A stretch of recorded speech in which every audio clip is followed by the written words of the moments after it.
Two of the biggest challenges with this whole move towards audience-based buying and programmatic TV, if you want to call it that, are the transparency around the data segments that people are using.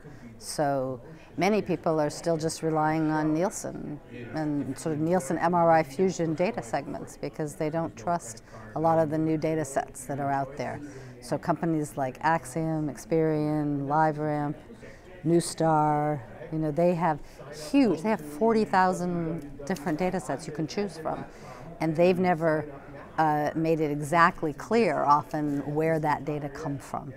So about a year ago, Jonathan Steuer, Chief Research Officer at Omnicom Media Group, said, what about like a nutrition label? Could we have a data label that tells us the source of the data, how old it is? You know, when was the last time it was refreshed? Because sometimes these people are selling data sets, you know, for, you know, someone in the market for a new car, and, you know, that only lasts for a couple of months necessarily.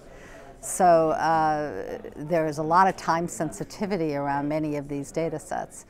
And people just, there's so many different ways to source a data set. You can source it online, like, you know, are you a pet owner because you visit pet sites?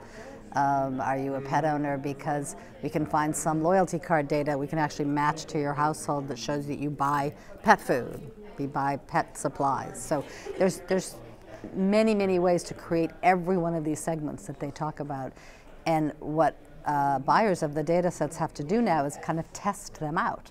The whole model of the old direct marketing industry was you just buy a data set, you test it, if it works for you, great. If it doesn't, you don't buy it the next time.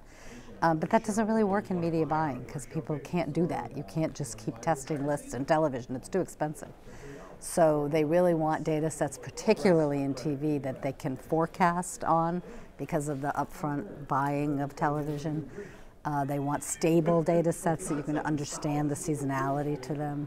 So we're working on an initiative with the ARF, with the direct marketing, actually now it's called the Data Marketing Association, the DMA, the IAB Tech Lab, to try to create this data label and to try to get it out there, you know, over the next year or two, as, you know, ubiquitous as we can across all the data providers. And the data providers are being very supportive.